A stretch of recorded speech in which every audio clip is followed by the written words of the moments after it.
네, 앞서서 시황인사이드, 시황을 통해서 편의점주들 계속해서 좀 연일 약세 흐름 나타나는 흐름을 체크해 보셨습니다. 그 원인이 바로 이마트 신세계 그룹에 있죠. 이마트가 편의점 사업에 진출을 했습니다. 자, 증권가 시각은 어떨까요? 이마트에 대한 의견을 들어보겠습니다. 박상정 기자, 이마트 증권가 시각 전해주시죠. 네. 편의점 업계의 지각 변동이 일어날 것으로 보입니다. 이 빅 이슈가 나타나면서 관련된 종목들 연일 좀 주가 흐름 나타나고 있는데요. 먼저 두 가지 레포트 준비해봤습니다. 오늘 살펴볼 종목 이마트와 관련해서 오늘 여의도증권가에서는 총 3곳의 레포트 나왔고요. 그 가운데서 2곳 준비해봤습니다. 먼저 첫 번째 레포트부터 살펴보시죠. KTB투자증권입니다. 제목은 새로운 가맹 모델로 하반기 편의점 출점이 본격화될 것이다 라는 제목인데요. 첫 번째 투자 포인트부터 짚어보겠습니다. 어제 기자간담회를 통해서 신세계 그룹 그 가운데서 이마트는 이제 편의점 사업에 진출할 것을 밝혔는데요.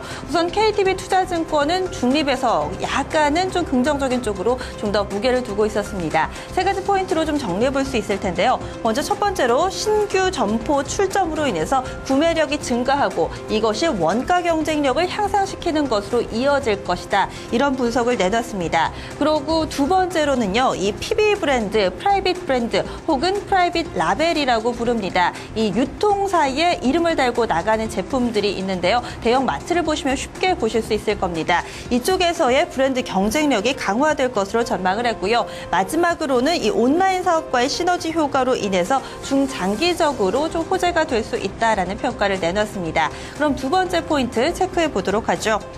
우선은 이 이마트 쪽에서 밝힌 것은요. 올해 내에 점포를 1000개까지 좀 늘릴 것으로 이야기를 했습니다. 그런데 KTB투자증권은 이 손익분기점, BEP를 맞추는 것은 2000개 점포 정도에서 도달할 것으로 예상을 하고 있습니다. 우선은 좀 이 위드미라는 편의점을 현재 좀 인수를 하고 이것을 확대한다라고 밝혔는데요. 위드미의 강점을 보겠습니다. 우선은 기존의 편의점 대비했을 때 이 가맹주 입장에서 좀 솔깃할 만한 조건이 상당히 많습니다. 기존의 편의점 같은 경우는요. 로열티가 최고 35%대까지 됐습니다. 하지만 위드미 같은 경우는 로열티가 없고요. 월 회비 쪽에서도 눈에 띄는 것이 그동안의 기존의 편의점은 정률이었습니다. 이 퍼센티지로 비율로 이 월 회비가 점차 증가하는 구조가 만들어져 있는데 위드미 같은 경우는 정액제입니다. 따라서 이 수익 구조가 점차 커지게 되면 매출이 늘게 될 경우에 오히려 더 이익이 되는 이 구조로 가져가고 있습니다.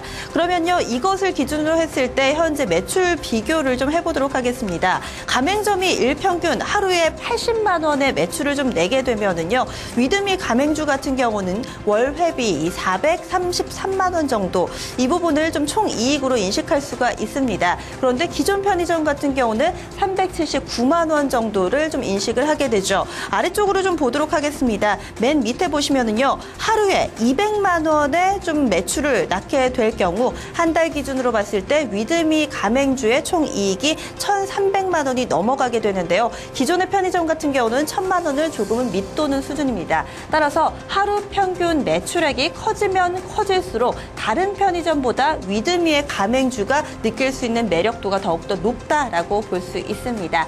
위드미 올해 연내에 1000개 정도의 점포를 예상하고 있는데 이 부분에 좀 청신호가 켜질 것으로 무난하게 달성을 할 수 있을 것으로 보고 있습니다. 그리고 두 번째로 좀 눈여겨보셔야 할 부분은요. 바로 PB 상품이라고 할 수 있을 텐데요. 네, 우선 두 번째 표를 좀 살펴보도록 하겠습니다. 그동안의 편의점 출점 수가 계속해서 좀 늘고 있다는 것 관심 포인트로 잡아볼 수 있고요. 지난 2010년부터 좀 가맹점 수가 급격하게 늘어났는데 기존의 이 편의점 계약 기간이 5년이라고 합니다. 따라서 2010년도에 계약을 했던 업체들의 계약 만료가 올해나 이 내년 정도에 좀 집중되어 있기 때문에 이 부분으로 인해서 좀 더 이 가맹점과 관련된 이 부분 긍정적으로 볼 수 있다라는 포인트 제시가 되기도 했습니다.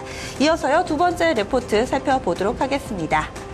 네, 두 번째 레포트는요. 한국투자증권입니다. 제목은 위드미 공격적으로 확대할 것이라고 달고 있는데요. 첫 번째 포인트부터 짚어보도록 하겠습니다.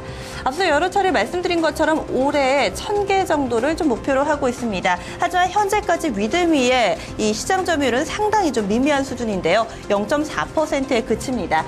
이 지난 2013년을 기준으로 봤을 때 이 현재 시장은 양분돼 있다고 볼 수 있는데요. 이 BGF 리테일 현재 상장도 돼 있죠. 바로 편의점 CU를 가지고 있는 회사입니다. CU가 현재 30%가 넘는 시장 점유율을 차지를 하고 있고요. GS 리테일이 또 비슷한 수준으로 현재 시장이 양분돼 있는 상황. 그리고 세븐일레븐의 코리아 세븐이 28% 정도를 가지고 있습니다. 그런데 올해 하반기에 이 위드미의 점포수를 확대해 가면서 위드미 시장 점유율을 3.8%대까지 늘릴 수 있을 것이다라고 이 한국투자증권에서는 보고 있습니다. 이어서 두 번째 표 확인해 보겠습니다. 네, 두 번째 표를 통해서 확인을 보는 부분, 포인트는 바로 PL 상품, 앞서 말씀드린 PL, PB 상품에 대한 부분인데요. 현재까지는 총 매출액 가운데서 이 PL 상품이 차지하는 비중은 20%가 약간 넘는 수준입니다. 그런데 이 부분을 어느 정도, 얼마나 공격적으로 확대하느냐에 따라서 수익성이 변할 수 있다라고 이 한국투자증권에서는 보고 있었습니다. 그럼 투자 의견 정리해 보도록 하죠. 네, 먼저 투자 의견.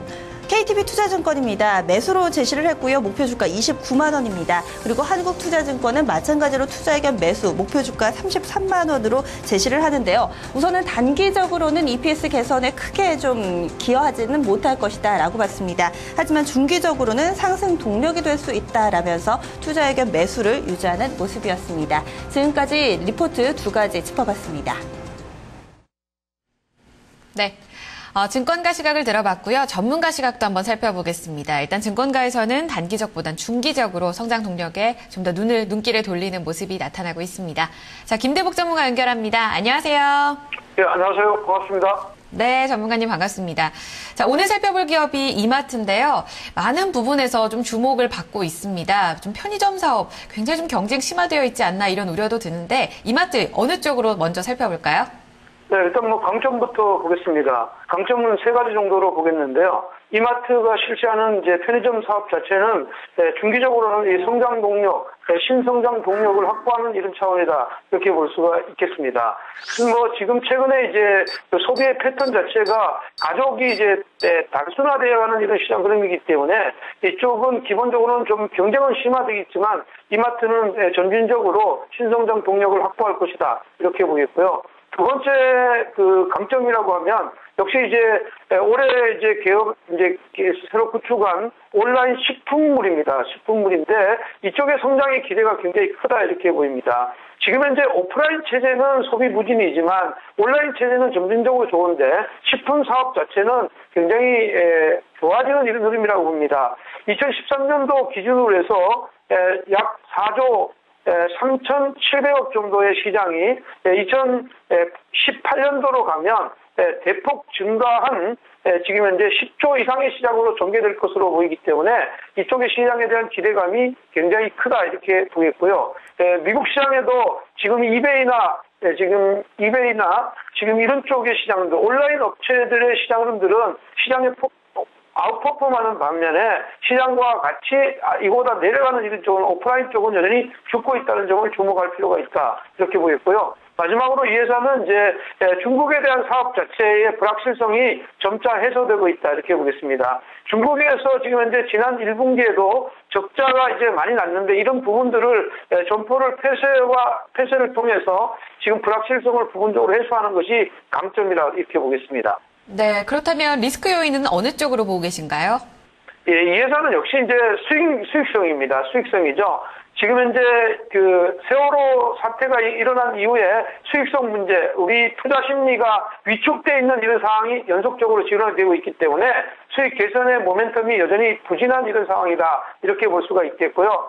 두 번째 이유는 이제 이번에 이제 신세계와 이제 온라인물을 통합했는데 이 통합한 이제 온라인물에서 기술적인 어떤 결함으로 여전히 아직까지 적자 흐름을 이어가고 있다는 것. 그리고 최근에 이제 이런 쪽에 고정비, 그러니까 인건비가 많이 들어가고 지금 판촉비가 많이 들어갔던 것이 수익 개선의 부담면이다. 이렇게 보겠습니다. 네, 가격 전략 이어서 들어보겠습니다. 증권가 29만 원, 33만 원입니다. 전문가님 시각으로 지금 현재 22만 8천 원인데요. 어느 정도까지 가능하다고 보시나요? 이 종목은 지금 현재 주당 선행 EPS, 그러니까 선행 포워드 EPS가 18,700원 정도 나옵니다. 18,700원 정도 나오면 이 회사가 지금 현재 어떤 성장 동력을 여기다 불어넣으면 적정 PER은 14배 정도로 보면 이 회사의 목표치는 26만 원 전후가 될 것이다 이렇게 보겠습니다. 목표치의 어떤 흐름들은 지금 현재 2분기까지는 실적이 계속 부진입니다. 그런데 3분기, 4분기 가면서 실적의 개선의 흐름이 나올 수가 있겠으니까 결국은 한 6개월 정도까지 중기적으로 홀드하는 전략이 필요하겠고요. 손절가는 지금 현재 아랫단을 20만 원을 손절 라인으로 잡아주는 지금 현재 보유 전략 여전히 유효하다 이렇게 보겠습니다. 네, 연초 대비 지금 현재는 연 저점 수준에 위치해 있는데요. 이제 앞으로 좀 중장기적으로 기대를 해볼 수 있다는 의견에서 증권가 전문가 시각 동일하게 나오고 있습니다. 하나 더 이 소익성 개선이 과제인데 여기에서 편의점 사업 시장 점유율을 얼마나 늘리는지 그리고 PB 상품으로 얼마나 좀 인기를 끌 수 있을지가 과제로 남고 있습니다. 이 부분 체크해 보면서 전략 참고해 보도록 할게요. 고맙습니다, 전문가님. 네, 감사합니다. 네, 여의도 리포트 주민이었습니다.